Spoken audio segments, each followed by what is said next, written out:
A paz de Cristo, meus amados irmãos queridos, como é bom estarmos juntos mais uma vez nesse encontro maravilhoso, com esse livro maravilhoso, essa carta maravilhosa aos Hebreus, que tem assim edificado a minha vida. E eu tenho o privilégio de dividir com os irmãos essa porção gloriosa da palavra de Deus. Receba um abraço da Dulce. Estamos em oração pelos irmãos, invocando o nome de Jesus Cristo ali em oração pela vida da igreja, e eu tenho certeza que o Senhor está cuidando da sua amada igreja que Ele tanto ama, que Ele preserva. Domingo pela manhã, 9h30, nós estaremos adorando a Deus, celebrando o nome do Senhor. Domingo próximo passado, nós terminamos a série sobre o Sermão do Monte, esses meses que trabalhamos esses 3 capítulos maravilhosos, edificantes. E domingo agora nós vamos iniciar a carta do apóstolo Paulo aos Coríntios, a primeira carta de Paulo aos Coríntios, uma bela carta, cheia de ensinamento, cheia de coisas maravilhosas, onde nós seremos ricamente abençoados. Já estou sendo ricamente abençoado e nós estaremos juntos. À noite também, às 18h30, celebrando o nome do Senhor, glorificando a pessoa do nosso grande Deus e Salvador, Jesus Cristo. Receba o meu abraço. Então vamos para a palavra de Deus, essa palavra que é maravilhosa, tremenda. Bom, vamos entrar nesse capítulo 11, esse capítulo de Hebreus, sobre o capítulo chamado Capítulo da Fé. Então, vamos hoje usar o primeiro bloco, que diz o seguinte, né? Ora, a fé é a certeza de coisas que se esperam, a convicção de fatos que não se veem. Pois pela fé os antigos obtiveram bom testemunho. Pela fé entendemos que foi o universo formado pela palavra de Deus, de maneira que o visível veio a existir das coisas que não aparecem. E nesse encontro a gente vai usar ainda o verso 4 e o versículo 5, né? E o verso 6, que pela fé Abel ofereceu a Deus mais excelente sacrifício do que Caim, pelo o qual obteve testemunho de ser justo, tendo a aprovação de Deus quanto às suas ofertas. Por meio dela também, mesmo depois de morto, ainda fala, muito forte, né? Pela fé, Enoque, quando trasladado para não vir à morte, não foi achado porque Deus o trasladara, pois antes de ser da sua transladação, obteve testemunho de ter agradado a Deus. De fato, sem fé é impossível agradar a Deus, porquanto é necessário que aquele que se aproxima de Deus creia que ele existe e que se torna galardoador do que o buscam. Que Deus abençoe a leitura de sua palavra. Eu quero orar com os irmãos. Pai querido, obrigado por esse privilégio de eu poder dividir com os meus irmãos a sua doce e maravilhosa palavra. E que nós sejamos, ó Deus, impactados, exortados, transformados. Que a nossa fé, Senhor, seja fortalecida, ó Deus, ao nos encontrarmos com as Escrituras nesse encontro. Fala ao nosso coração, derramando da tua presença, derramando da tua graça. Guarda a minha família, guarda a minha esposa, meus filhos, minhas noras, meus netos.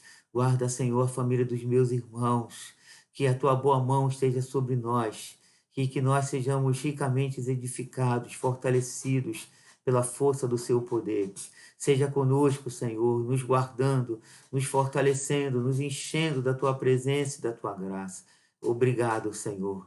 Nos renova, nos fortalece, livra-nos do mal, guarda a nossa mente e o nosso coração e perdoa os nossos pecados, em nome de Cristo Jesus. E que os santos do Senhor digam amém.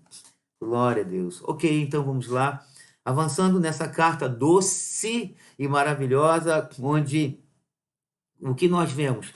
Vemos o escritor diligentemente procurando mostrar aos hebreus convertidos a pessoa de Cristo, não só a pessoa de Cristo, mas a obra do Senhor Jesus Cristo, usando com abundância o Velho Testamento, né? Porque, por que eu disse a pessoa e a obra? Porque não só a pessoa de Cristo tem a supremacia, mas a obra de Cristo também a tem, porque a obra de Cristo é maior do que os sacrifícios dos animais. O sacerdócio de Cristo é maior do que o sacerdócio de Arão, porque ele é da ordem de Melquisedeque. Então, ele vem mostrando Cristo com, e todas as promessas que foram dadas lá no Velho Testamento, todas elas foram cumpridas em Cristo Jesus. Então, como eu tenho falado, Cristo é o antítipo de todos os tipos do Velho Testamento. Quer dizer, Cristo é o cumprimento, Cristo é a fidelidade de Deus, Cristo é a sabedoria de Deus, Cristo é o poder de Deus, Cristo é aquele que reina, Cristo é aquele que está no centro de todas as coisas. Cristo é aquele que é a nossa fé, a qual é o tema desse encontro que nós vamos falar de fé, que a nossa fé tem que ser endereçada a Cristo, focalizada em Cristo, firmada na pessoa de Cristo. Mas vamos entrar nesse capítulo 11, que talvez seja o mais conhecido da carta, que é chamado devidamente o capítulo da fé, e alguns usam até, falam galeria da fé, né? Porque de fato né? O escritor mostra, assim, homens que viveram num nível de fé, assim, absoluta, que é agradar a Deus, que tocaram o coração de Deus. Mas antes de entrarmos no texto, quero chamar a atenção dos irmãos que nós não podemos tirar esse capítulo 11, sacar esse capítulo 11 e colocar um tema de fé fora do contexto do livro. Porque a fé do capítulo 11 está contextualizada com todo o argumento que ele veio trazendo, do capítulo 1 até o capítulo 10. E quando nós olhamos esse contexto do capítulo 11, nós podemos ver que a fé que o escritor vai focar agora é uma fé na promessa, na pessoa de Cristo Jesus, no sacrifício de Jesus Cristo. Esse capítulo não é um argumento à parte de tudo que o escritor até agora tem mostrado acerca do Senhor. Isso é importante para nós. Porque o que nós percebemos? Nós percebemos que às vezes nós sacamos desse capítulo sobre fé e colocamos assim uma fé ao nosso modo, né? Dentro do argumento contemporâneo que nós temos de conseguir alguma coisa temporal, de conseguir algo que Deus possa fazer na nossa vida no sentido pessoal e no sentido temporal.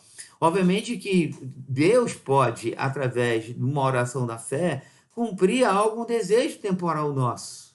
No entanto, nós não podemos perder o foco que o capítulo 11 não fala sobre isso.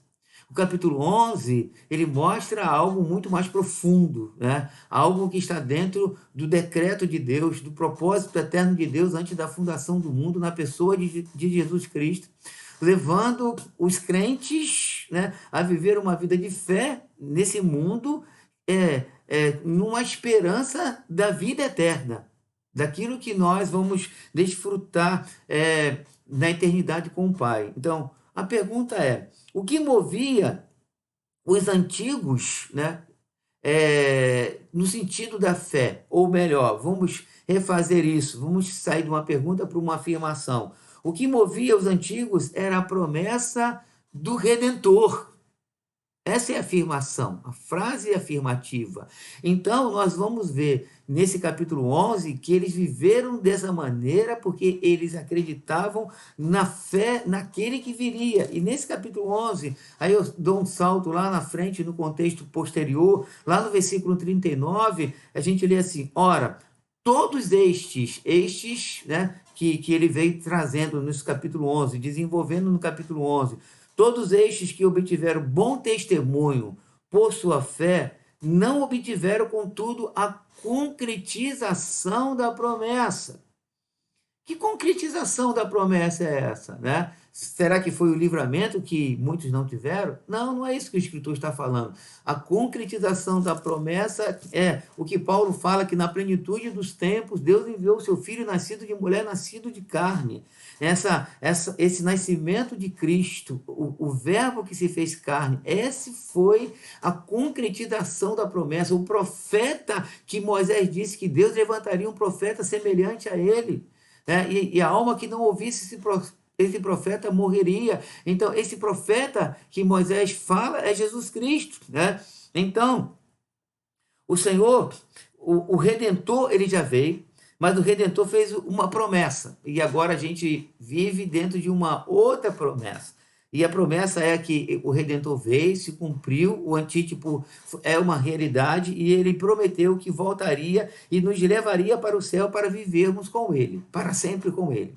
Então, a fé dos irmãos, dos antigos, é a mesma fé nossa que somos posterior à promessa, porque a promessa se cumpriu e Cristo, há 2000 anos atrás, se manifestou, e nós estamos nessa mesma promessa de Cristo Jesus, que nós vamos para o céu. Porque quando nós olhamos, por exemplo, a fé de Abraão não era na terra geográfica. A Bíblia diz, o escritor dos Hebreus fala que Abraão, ele aguardava uma cidade celestial. Então, Abraão acreditava no Cristo que viria, mas ele acreditava que esse Cristo que viria iria nos levar para uma cidade celestial, o qual nós vamos viver eternamente. Então, a fé tem o mesmo sentido, não tem diferença entre a fé dos antigos e a fé nossa, né? Porque eles acreditavam em Cristo e acreditavam na vida eterna. Nós acreditamos em Cristo e também nós acreditamos na vida eterna, né? Então, o sentido da fé antes de Cristo era Cristo. E o sentido da fé após Cristo continua sendo Cristo. Toda a Bíblia está focada na redenção do homem caído através de Cristo. Cristo é o centro. Cristo é tudo. Sem Cristo não há nada. Sem Cristo não há vida eterna. Sem Cristo não há perdão. Sem Cristo não há renovação. Enfim, sem Cristo não há vida. Ele diz: eu sou a ressurreição. Eu sou a vida. Então, sem Cristo não tem ressurreição e não tem Cristo. Então, o escritor mostra que Cristo é maior do que tudo, maior do que todos os tipos, maior do que todas as coisas. Mas, porém, lembrando aos irmãos que o capítulo 10, o escritor usa para falar uma coisa maravilhosa, porque antes de entrarmos nesse capítulo propriamente dito, a gente volta ao contexto que foi o último encontro que nós tivemos, e nós usamos o bloco do verso 32 ao verso 39, mostrando aos irmãos como esses leitores originais estavam sofrendo. Aí no versículo 32 ele diz: lembrai-vos, porém, dos dias anteriores, em que depois de iluminados sustentaste grande luta e sofrimento. Aí fala dos espólios do bem, que eles se alegravam com isso. Aí no versículo 35 ele diz: não abandoneis, portanto, a vossa confiança, ela tem grande galardão. Aí lá no versículo 38 ele usa o profeta Abacuque dizendo: todavia o meu justo viverá pela fé, e se retroceder, nele não se compraz a minha alma. Então, ele usa Abacuque falando que o meu justo, Deus falando, o meu pronome possessivo, nós somos do Senhor. O Senhor disse: o meu justo vai viver pela fé. Nós não podemos nos esquecer disso. Aí ele entra no capítulo 11. O que ele faz? Aí vamos lá. Então, no versículo 1, ele diz, começa com a definição de fé. Ele diz: ora, a fé é a certeza de coisas que se esperam e a convicção de fatos que não se veem. Então, o que o escritor, nessa definição, está mostrando para nós? Que a fé consiste em uma persistente esperança nas promessas de Deus, e esta fé resulta na salvação, isto é, na preservação da alma. Então, essa definição de fé, não obstante, apesar de nós usarmos essa definição para outras coisas, né? Nas dificuldades temporais, nos momentos que nós passamos, mas quando ele traz essa definição de fé, a ideia do Espírito Santo era a salvação da nossa alma.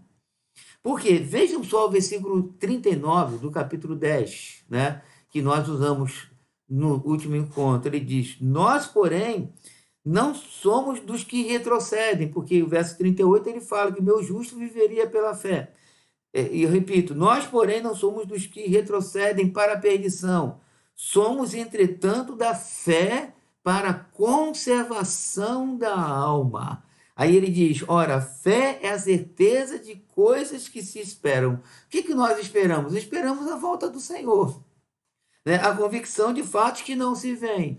Nós temos essa convicção que ele voltará. Voltará para levar a igreja, voltará para que a gente viva eternamente com ele. Esse é o sentido pleno, principal, a ideia principal da fé, que nós estaremos para sempre com o Senhor, que essa fé, que é a certeza de coisas que se esperam, nós esperamos algo que ele prometeu. Ele disse: na casa do Pai há muita morada. Eu vou preparar lugar e vou voltar e vou buscar vocês. E vou levar vocês para mim. Então, a nossa esperança, meus amados irmãos, a nossa esperança não é nessa terra. Obviamente que Deus nos guarda nessa terra. Nós vivemos pela fé nessa terra e, obviamente, usamos até a nossa fé, como eu tenho falado, para vivermos nesse mundo temporal. No entanto, a ideia principal não é essa. A ideia principal é que nós somos peregrinos, somos forasteiros nessa terra. E esse mundo não nos pertence, né? Nós estamos aqui, mas estamos só de passagem. Mas nós estaremos para sempre com o Senhor nos ares. Tomara a Deus que nós vejamos o que esses homens viram pelos olhos da fé, porque esses homens que nós vamos estudar a partir desse encontro, a fé que eles tinham era uma fé na pessoa maravilhosa de Jesus Cristo. E esses homens, por conta disso, eles tomaram decisões extremadas por conta da certeza dessa promessa. Então, a promessa sempre foi o centro.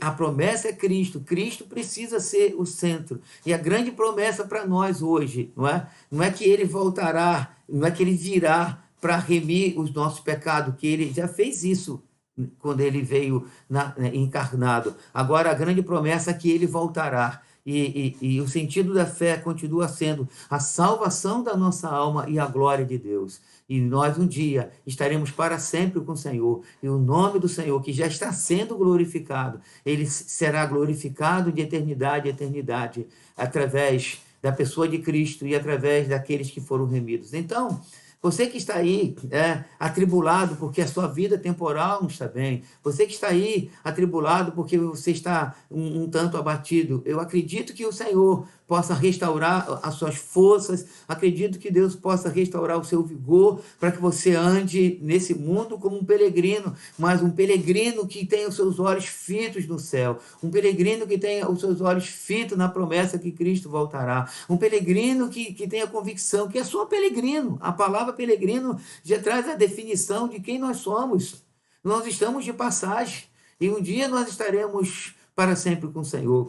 Não obstante a vida ser um dom de Deus, não obstante a vida ser algo maravilhoso que Deus nos deu, né? É um dom tão belo que o Senhor disse: se formos obedientes, Ele vai nos dar longevidade, mostrando para nós, porque às vezes alguém pode ouvir essa mensagem e pensar: bom, então o bicho está achando que essa vida não vale. Não, ela vale. Ela é uma bênção do Senhor. E Deus sabe que é uma bênção, tanto é que se a gente agradá-lo, Ele promete nos dar longevidade. No entanto, a fé, eu estou falando o sentido da fé, a profundidade da fé, é muito mais do que a vida temporal. É essa promessa da eternidade. Então, no versículo 1, ainda o escritor, ao definir fé como certeza e convicção, ele mostra que a fé bíblica não é uma vaga esperança fundamentada em ficção ou pensamento positivo, né? Em vez disso, a fé é uma confiança de que algo no futuro, algo que ainda não visto, mas que foi prometido por Deus, realmente acontecerá, porque a vontade de Deus o efetuará. Então, quando o escritor ele mostra isso, ele está dizendo que Deus prometeu algo e que Deus, dentro dessa vontade dele, vai efetuar essa promessa para nós. Então, nós devemos de viver pela fé, porque Deus é fiel. Deus não é homem para que minta. Então, Deus prometeu a vida eterna para nós. Deus prometeu que nós estaremos para sempre com o Senhor. Portanto, a fé bíblica não é um pulo no escuro. Eu me lembro que, assim que eu vim para o Evangelho, eu vi e também passei a dar essa definição de fé usando uma analogia. Uma criança e que o pai entra num porão e a criança começa a procurar o pai, e o pai diz assim: "Estou aqui, Júnior." Aí o filho fala assim: onde o senhor está? Estou aqui embaixo, estou te vendo, pode pular, que eu te seguro. Aí o filho, sem ver o pai, porque o pai está no escuro, ele salta e o pai o segura. Mas fé não é esse salto no escuro. Pelo contrário, fé é a confiança no Deus eterno, no Deus fiel, que fez a promessa lá em Gênesis 3,15. É um Deus que está na luz e que pelos olhos da fé nós vemos esse Deus no trono, regendo todas as coisas, dominando todas as coisas, no controle de todas as coisas, aquele que projetou a história, aquele que projetou a história da redenção, aquele que projetou a nossa história. Isso deve trazer confiança no nosso coração, isso deve robustecer a nossa fé, isso deve levantar os nossos olhos para o céu e dizer que o nosso Pai Celestial está no controle, dominando todas as coisas. Ele prometeu em Gênesis 3,15 e ele cumpriu, e agora temos uma outra promessa, que ele voltará para nos levar com ele, e essa é a nossa confiança, e essa é a nossa expectativa. A expectativa da igreja é o céu, porque essa foi a expectativa dos apóstolos, e essa também é a expectativa de toda a igreja, em todo o sentido da história bíblica, e nós estamos aguardando o Senhor. Então, a nossa vida de fé deve ser movida nesse sentido, no sentido da eternidade, no sentido da glória de Deus. Então, quando nós vemos a igreja, por exemplo, e ouvimos, estou falando genericamente, obviamente não algo específico, algo pontual, mas genericamente o que nós vemos são promessas que pessoas sacam das Escrituras para no sentido temporal da nossa vida. Obviamente que essas promessas existem, né? Mas quando nós olhamos a vida dos homens bíblicos e a história da igreja, no sentido, vamos dizer assim, paralelo à Bíblia, nós podemos ver que homens e mulheres sofreram, homens e mulheres padeceram. O capítulo 11 mostra isso. Por quê? Porque a Bíblia não esconde que nós, nesse mundo, nós vamos ter aflições. A Bíblia não esconde que nesse mundo nós vamos ter dificuldade, mas a Bíblia também ela mostra algo maravilhoso que deve gerar confiança no nosso coração em todos os momentos da nossa vida, que é a eternidade. Essa é a grande promessa feita pelo Senhor. Então, a nossa vida de fé, eu repito, preste atenção nisso que eu estou dizendo, que a Bíblia afirma isso. A nossa vida de fé deve ser movida no sentido da eternidade.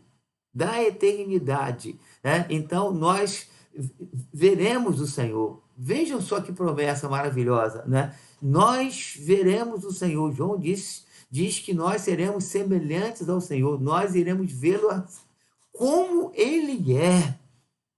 Como ele é, isso é profundo, isso não cabe nem na nossa mente, isso não cabe nem no nosso entendimento. É uma promessa tão maravilhosa, avassaladora, que inunda o nosso ser, que nos embriaga de tal maneira e que dá esse desejo de nós orarmos e clamarmos: Maranata, vem, Senhor Jesus Cristo. Então, essa fé que o escritor mostra nas realidades invisíveis de Deus, né?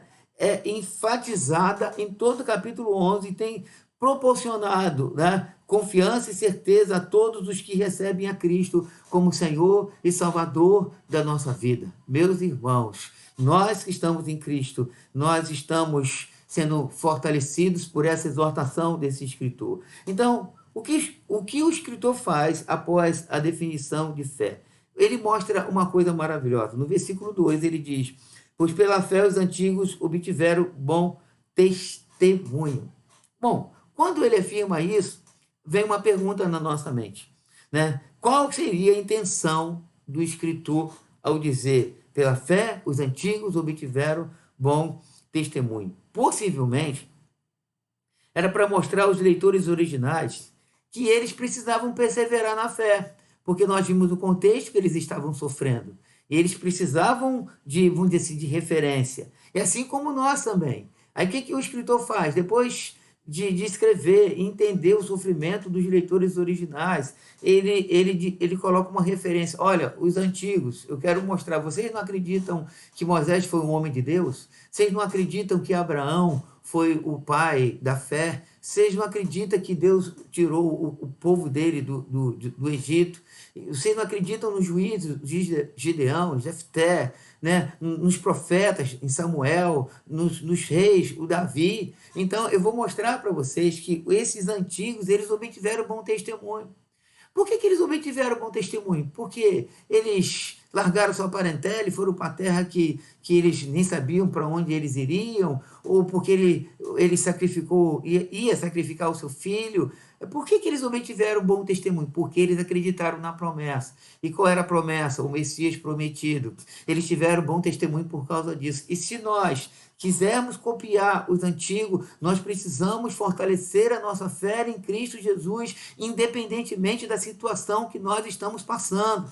Nós precisamos nos juntar a essa galeria de homens que acreditaram na fidelidade de Deus em Gênesis 3,15, que o Senhor enviaria o descendente da mulher que pisaria na cabeça da serpente. Os antigos acreditaram nessa promessa, numa promessa redentora, e nós, se quisermos deixar um legado para a nossa geração, nós precisamos morrer afirmando que Cristo é o único Senhor, que Cristo voltará e vai nos levar para o céu. Então, não é uma fé, porque eu tive fé e Deus abriu uma porta de emprego. Eu tive fé que Deus curou a minha enfermidade. Eu sei que essas coisas fazem parte do pacote, mas elas são periféricas. O que é primário é a eternidade. O que é primário é que nós estaremos para sempre com o Senhor. Então, o que o escritor faz? Aí ele começa a arrumar a sua narrativa de testemunho, né? E nessa arrumação da sua narrativa, ele usa 3 homens para ilustrar o aspecto da fé. Nesse encontro, nós vamos falar de 2, e depois a gente vai falar do terceiro, que é Noé. E o primeiro a ser mencionado é Abel, com a sua fé sacrificial, né? E só que a narrativa de Gênesis capítulo 4, porque ele usa Gênesis capítulo 4, não faz menção de fé de Abel, né? Mas diz que ele trouxe as primícias do seu rebanho. Vamos então aqui para como que o escritor arruma esse primeiro exemplo. Diz, verso 4 do capítulo 11. Pela fé Abel ofereceu a Deus mais excelente sacrifício do que Caim, pelo qual obteve testemunho de ser justo, tendo a aprovação de Deus quanto às suas ofertas, por meio dela também mesmo depois de morto, ainda fala. Ora, o tema é fé. Espera aí, o que ele está fazendo? Qual era a ideia do Espírito Santo ao inspirar o escritor a colocar Abel aqui nesse assunto de fé? Então, ele faz uma interpretação aqui nesse capítulo 11, versículo 4. E a pergunta principal é a seguinte: que tipo de fé que Abel exerceu que pode comunicar durante todo o tempo que decorre, que por meio dela ainda fala? Porque diz aqui, né, por meio do seu, que pela fé Abel ofereceu a Deus mais excelente sacrifício do que Caim, pelo qual obteve testemunho de ser justo, tendo a aprovação de Deus quanto às suas ofertas, e por meio da sua oferta, também mesmo depois de morto, ainda fala. Que tipo de fé é essa? Que mesmo depois de morto, ainda fala. Como eu disse para os irmãos, nós não podemos tirar o capítulo 11 do contexto da carta. Então, o que levou a Abel a oferecer mais excelente sacrifício e entregar as primícias do rebanho? Dentro do contexto da carta, porque se a gente tirar esse texto fora do contexto, a gente pode se equivocar. Então, dentro do contexto da carta, a minha interpretação é que Abel entendeu a promessa de Gênesis 3,15. A promessa que Deus enviaria um Redentor. A promessa que, através desse Redentor, a humanidade caída, agora já caída nesse momento do capítulo 4, né, seria restaurada, receberia redenção e voltaria à comunhão com o Senhor. Tanto é que Abel, ao fazer a sua oferta, ele faz uma oferta de sangue. Ele faz uma oferta de animal.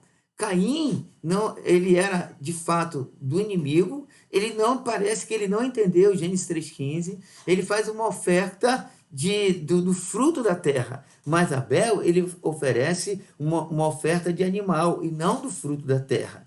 Então, como o sacrifício de uma pessoa, se a gente volta aqui para o texto, e eu faço uma pergunta, como o sacrifício de uma pessoa, mesmo depois de morta, ainda pode falar? Porque é isso que o escritor afirma. O Espírito Santo afirma o escritor que a oferta que Abel faz, ele tem um testemunho de ser justo e por meio dessa oferta ainda fala. Como é que pode falar? Será que era uma oferta comum? O que essa oferta apontava? Ora, essa oferta não apontava para outra coisa a não ser para a cruz. Obviamente que Abel, ele ofereceu a primícia, que isso tem relevância no sentido do texto da oferta. Obviamente que Abel era um homem de Deus, isso também soma no momento da oferta, né? Ele pega o melhor do seu rebanho, também soma para a sua oferta. Mas será que só isso vai dizer que ainda por meio dela ainda fala? Ora, se nós tirarmos Jesus Cristo de todo o contexto das Escrituras, tudo que os homens fizeram vai ser vazio. Apesar da oferta de Abel ser preciosa, no sentido de um homem zeloso no que ele estava fazendo, mas se a gente tirar o foco da pessoa de Cristo, essa oferta se apagaria no decorrer dos anos. Seria como todas as outras ofertas que muitas pessoas fizeram e que fizeram com excelência e que não foram registradas e não foram, vamos dizer assim, relevantes no sentido redentivo. Se ela está aqui, é porque ela tem um sentido redentivo. E se ela tem um sentido redentivo, Abel acreditou no sacrifício de Cristo e a oferta de Abel apontava para a cruz. Então, o que ele faz? Ele pega as primícias do rebanho. Jesus ele é chamado das primícias. Então, ele derrama sangue nessa oferta, apontando para o sangue de Jesus Cristo, o sangue perfeito. Abel, meus irmãos, acreditou no que Deus ia fazer. Isso é maravilhoso, isso é profundo, isso é uma obra do Espírito Santo no coração de um homem que não tinha, vamos dizer assim, todos os elementos redentivos que nós temos. Nós temos, vamos dizer assim, todos que nós precisamos ter. E Abel não tinha, nem a Torá ele tinha. O que ele tinha era uma revelação passada oralmente pelos seus pais, né, dessa promessa de Gênesis 3,15, e ele acreditou nisso, e ele abraçou essa promessa, e quando ele vai oferecer o seu sacrifício, estaria apontando Jesus Cristo, a cruz do Calvário, o sangue de Jesus derramado na cruz do Calvário, porque a cruz, o único sacrifício que ainda fala e que sempre falou, mesmo antes de ser, vamos dizer assim, o antítipo, a revelação plena, foi o sacrifício da cruz. Nenhum outro sacrifício pode fazer tanta relevância na história redentiva, a não ser a cruz do Calvário. Então ela é maravilhosa antes, durante e depois. Nós não podemos nos esquecer desse sacrifício maravilhoso de Jesus Cristo. Somente esse sacrifício de fé, né, pode, de fato, agradar a Deus. E agradou a Deus, porque Jesus Cristo, ele é perfeito. Então, a fé na promessa define a nossa vida, assim como definiu a vida de Abel. Por que definiu a vida de Abel? Então eu volto. O que ele faz? Ele creu na promessa. Bom, haverá um redentor. O que ele faz? Eu vou tirar as primícias do meu rebanho.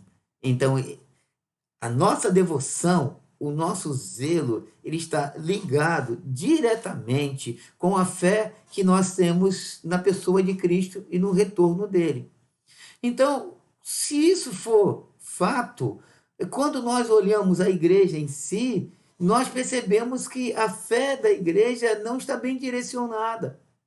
Não está direcionada na pessoa de Cristo, porque muitas vezes nós damos qualquer coisa na nossa oferta, no nosso trabalho para o Senhor, na nossa devoção ao Senhor. Às vezes a nossa devoção não é muito intensa, porque nossa vida não está definida pela fé na pessoa de Jesus Cristo. A vida de Abel foi transformada, inclusive ele morre por conta disso. Quando Caim mata Abel, porque Caim percebeu que Deus aceitou a oferta de Abel e não aceitou a oferta dele. Então Caim se ira e mata o seu irmão. Então nós podemos dizer, a rigor, que Abel morreu por causa de Cristo. O zelo dele foi tão profundo que mexeu com seu irmão. Então, repetindo, a nossa fé na promessa define a nossa vida. Aí a pergunta que eu faço para nós é a seguinte: qual tem sido a qualidade da nossa devoção? Porque o que parece é que nós não acreditamos na eternidade. O que parece é que nós cremos em Cristo para a gente viver a vida toda nessa terra. O que parece que a gente acredita em Cristo é para a gente só ser livre de algumas coisas, de alguns reveses nessa vida temporal. O que parece que a gente acredita em Cristo para que Ele possa suprir todas as nossas necessidades, para que Ele seja simplesmente um supermercado ou simplesmente um médico que cure as nossas enfermidades. Parece que a nossa fé não é a mesma fé que Abel teve, porque se Abel está aqui, ele está aqui, obviamente, porque ele teve uma fé definida na cruz de Jesus. É isso que o Espírito Santo está nos chamando. Está nos chamando para a gente acreditar naquilo que Cristo fez na cruz do Calvário e abraçar essa promessa. Então, temos que crer no sacrifício do Senhor, porque esse sacrifício do Senhor é maravilhoso. E a segunda pessoa que o escritor mostra aqui nesse plano redentivo, mostrando aos leitores originais, como diz aqui o versículo 2, pois pela fé os antigos obtiveram bom testemunho. Repito, bom testemunho, porque acreditaram na promessa do Senhor. Aí ele usa Enoque. Aí o que ele diz no versículo 5? Pela fé Enoque foi trasladado para não ver a morte. Não foi achado, que maravilha, porque Deus o trasladara, tomara, Pois antes da sua trasladação, obteve testemunho de haver agradado a Deus.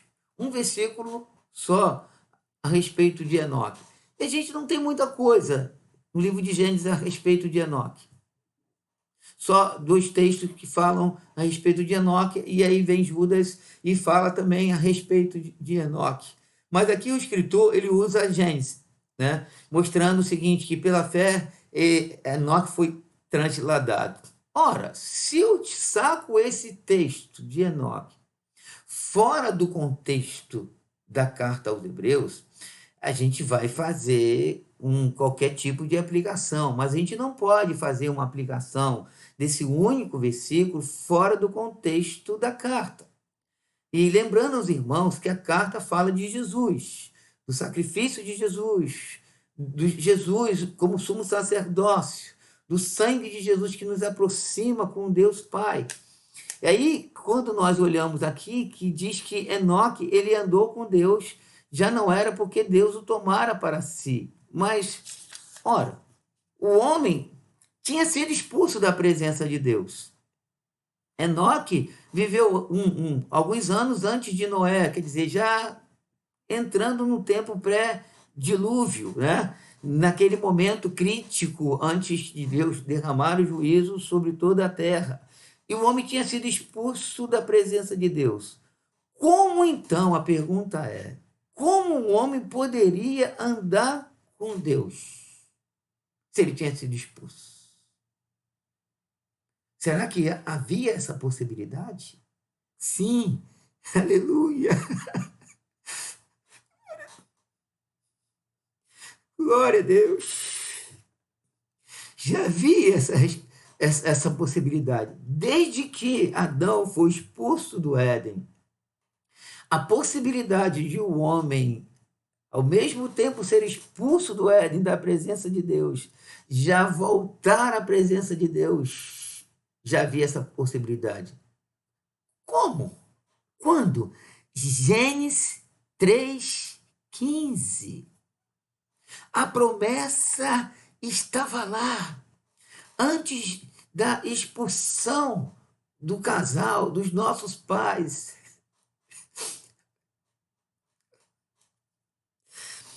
Aleluia. Deus, na sua graça, Deus, na sua misericórdia, Deus estava dizendo: eu expulso vocês, mas vocês podem voltar à minha presença. Agora, através de um redentor. Mas como? Só de uma promessa. Uma promessa maravilhosa. Foi assim que, porque quando a gente olha até Malaquias, toda essa história, todos esses homens, toda essa multidão de salvo, foi salvo pela promessa de Gênesis 3:15. Mas o que aconteceu com as alianças? O que aconteceu com as profecias? O que aconteceu com os tipos? Todos os tipos, até Malaquias, foi um desenrolar, uma expansão de Gênesis 3:15. Aleluia!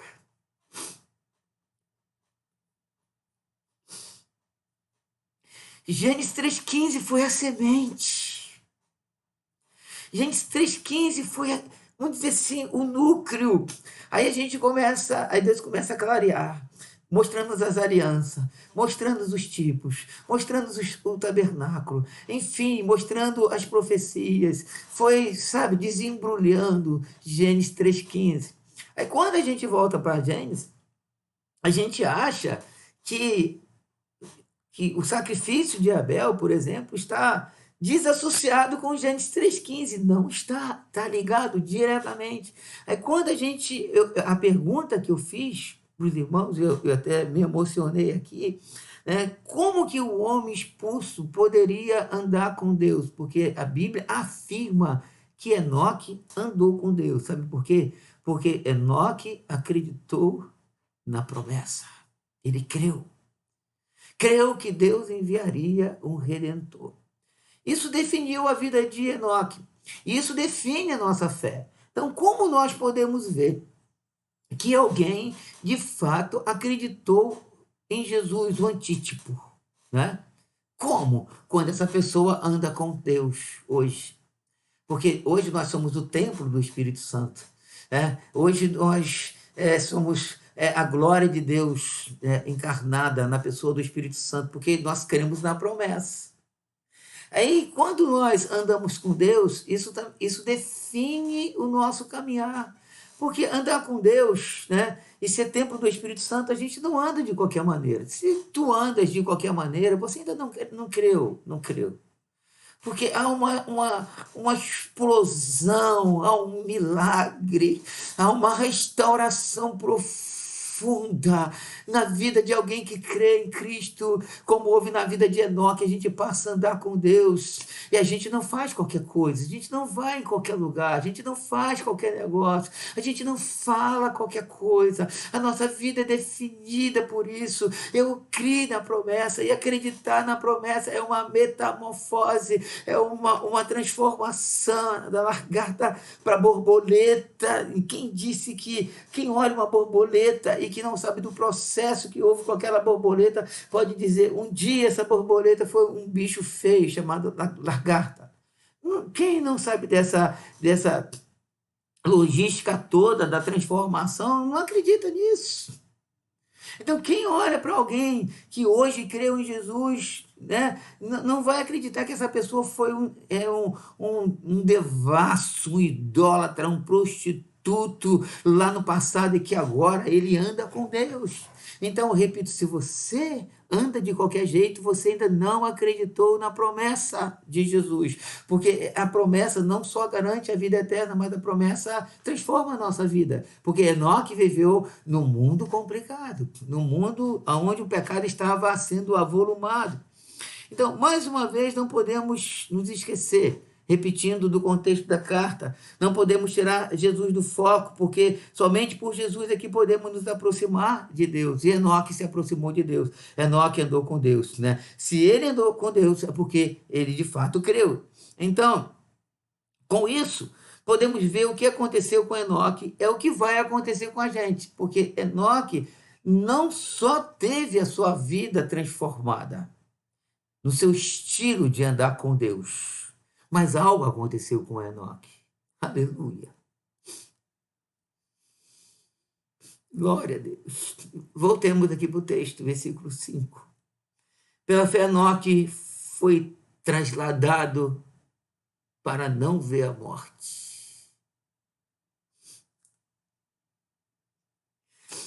Não foi achado, porque Deus o trasladara. Pois antes da sua trasladação obteve bom testemunho de ter agradado a Deus. E só tem um jeito de agradar a Deus, crendo em Jesus. Só por Jesus. Repito, ele creu em Gênesis 3,15. Mas o segundo ponto, eu já procurei desenvolver esse primeiro ponto. Eu quero ir para o segundo ponto, que é que ele parece que começa com isso, né? Enoque foi trasladado. Quer dizer, esse é o primeiro modelo, o primeiro tipo do arrebatamento.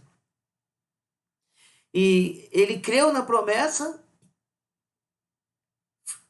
foi justo, agradou a Deus porque creu na promessa. E o que Deus fez? Deus o toma para ele. Esse é o processo. Quando nós acreditamos em Cristo Jesus, isso vai acontecer com a igreja. A igreja vai ser trasladada, a igreja vai ser arrebatada. O apóstolo Paulo, ele diz isso, né? Quando não quero que sejais ignorantes quanto aos que dormem, porque ressoada a trombeta, o Senhor voltará e os mortos ressuscitarão. Os vivos serão transformados e nós nos encontraremos com o Senhor nos ares e estaremos sempre com o Senhor. Quem vai participar disso? Quem creu na promessa. Enoque creu, foi trasladado. E todos que creem em Cristo também serão arrebatados. Os que viveram antes da manifestação de Cristo, né?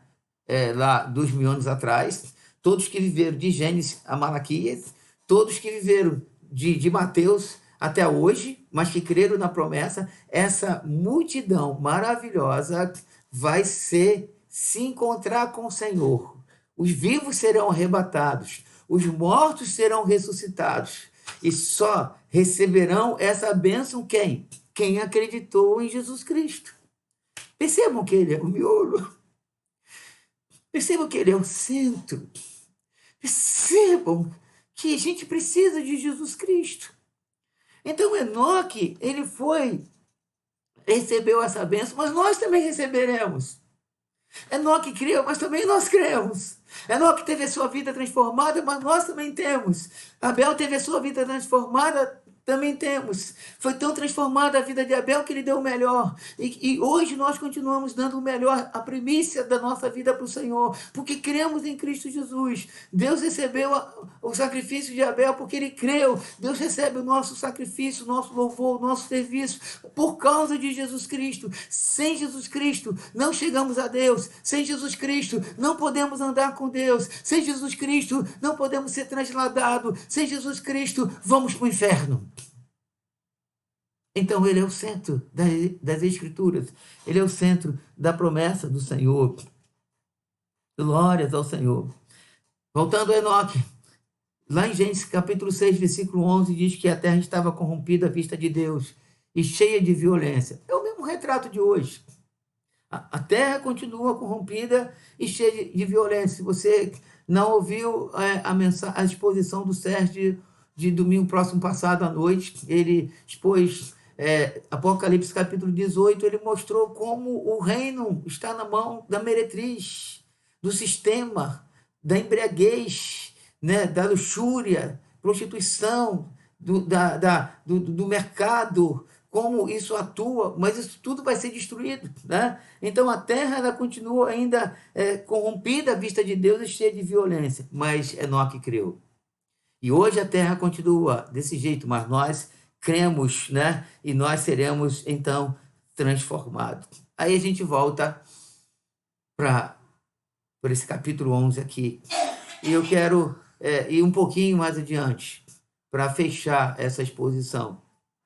Em Gênesis capítulo 6, Hebreus capítulo 11, versículo 6, o escritor diz: de fato, sem fé é impossível agradar a Deus, porquanto é necessário que aquele que se aproxima de Deus creia que ele existe e que se torna galardoador dos que o buscam. Então, quando a gente sempre usa esse versículo, mas, mais uma vez, esse versículo, fora do contexto da carta, a gente pode colocar qualquer coisa, porque a gente encontra pessoas que falam assim: eu creio em Deus. Não, ele crê em Deus, ele não é ateu. Só que quando o escritor diz, de fato, sem fé é impossível agradar a Deus, porquanto é necessário que aquele que se aproxima de Deus, eu quero chamar a atenção para os irmãos para esse verbo aproximar. Aquele que se aproxima de Deus, creia que ele existe. Aí a pergunta é: como que a gente pode se aproximar de Deus? Só por Jesus. Então, crer em Deus, de fato, a realidade bíblica é quando a gente crê em Jesus. Ninguém pode crer em Deus sem Jesus, porque ninguém pode aproximar de Deus sem Jesus. Então, essa premissa, não, ele crê em Deus, não é uma fé redentiva, não é uma fé genuína, não é uma fé que agrada a Deus, não é uma fé que leva para o céu, é uma fé natural. Isso todo mundo tem. Quem acredita em pedra tem, quem acredita, quem é, vamos dizer, espírita, quem é qualquer tipo de outro movimento religioso que diz: não, eu creio em Deus, não, é assim, não, Deus existe. Isso não significa nada, isso é vazio. O que tem conteúdo é quando a gente se crê em Deus, se aproxima dele através de Jesus. O que fez Abel, o que fez Enoque, o que fez Noé, o que fez Abraão, o que fez Jó, o que eu fiz, o que você fez, o que todos que acreditaram em Cristo fizeram. Essa é a verdadeira fé. Então, eu fecho isso mostrando para os irmãos que nós só podemos se aproximar de Deus através de Cristo. E fechando, eu tenho dois aspectos de fé para fechar. Primeiro, o sacrifício de quem crê é selecionado. Fazendo o resumo de toda a exposição. Por que eu falo isso? Que o sacrifício de quem crê é selecionado. Porque quem crê em Jesus não entrega qualquer coisa a Deus. Aí a gente volta para as Escrituras, para o livro do profeta Malaquias. Por que aqueles sacerdotes ofereceram os animais imundo, doente, aleijado? Porque eles não creram na promessa. Porque se eles crescem na promessa, eles iam fazer o que Abel fez, entregar as primícias e o macho do rebanho. Então, e aí continua ainda para nós. Se a gente entrega qualquer coisa, a gente não creu de fato em Cristo Jesus. Segunda coisa, quem crê em Cristo passa a andar com Deus, como Enoque.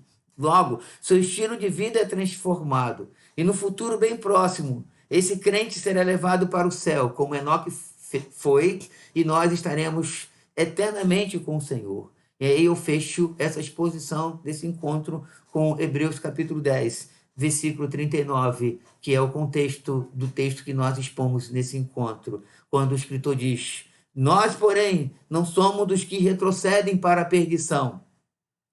Somos, entretanto, da fé para a conservação da alma. Que Deus nos guarde, que Deus nos abençoe, que Deus nos ilumine, que possamos ter nossos olhos abertos para nós crermos de fato, de verdade, em Jesus Cristo e para que possamos desfrutar do poder de Deus, porque Cristo é o poder de Deus, Cristo é a sabedoria de Deus, nosso Deus e nosso Pai. Aleluia. Glória a Deus, glória a Deus, glória a Deus. Tua palavra é maravilhosa, Senhor. Tua palavra é tremenda. E nós queremos te agradecer, Senhor. Nós queremos te louvar, nós queremos bendizer o teu nome. Que nós possamos acreditar em Cristo, no Evangelho, como diz a sua palavra. Que possamos crer no Senhor segundo as Escrituras. Quem crê no Senhor segundo as suas Escrituras, o Senhor garante do seu interior fluirão rios de águas vivas. Abençoa a sua igreja, fortalece a sua igreja, enche a sua igreja de fé, venha robustecer a nossa fé na pessoa maravilhosa de Jesus, que possamos andar pela fé, que possamos viver pela fé, que um dia nós estaremos para sempre com o Senhor, desfrutando do poder do Senhor, da glória do Senhor, que sejamos como um Abel, que possamos selecionar o nosso sacrifício, que possamos ser como Enoque, que possamos ter o nosso estilo de vida transformado. Mas esses homens creram na promessa, esses homens creram, Senhor, que tu irias enviar o Redentor, aquele que iria nos redimir, aquele que iria fazer que nós pudéssemos viver aproximado de Ti. Enche, Senhor, a nossa vida do Espírito Santo. Toma nossas vidas em Tuas mãos. Fala, Senhor, aos nossos corações. Oramos agradecidos pela Sua palavra, em nome de Jesus Cristo, e que os santos do Senhor digam amém. Que Deus nos abençoe, que Deus nos guarde, que Deus nos fortaleça. Domingo nós estaremos reunidos, 9h30, adorando a Deus, comendo a ceia e dando abertura da primeira carta de Paulo aos Coríntios. Eu convoco você para juntos estarmos nos deliciando das Escrituras Sagradas, que é a palavra de Deus. Que Deus nos abençoe. Fique com Deus. Que o amor de Deus, a graça de Cristo, as consolações do Espírito estejam com todos, desde agora e para todo sempre, e que os santos digam amém.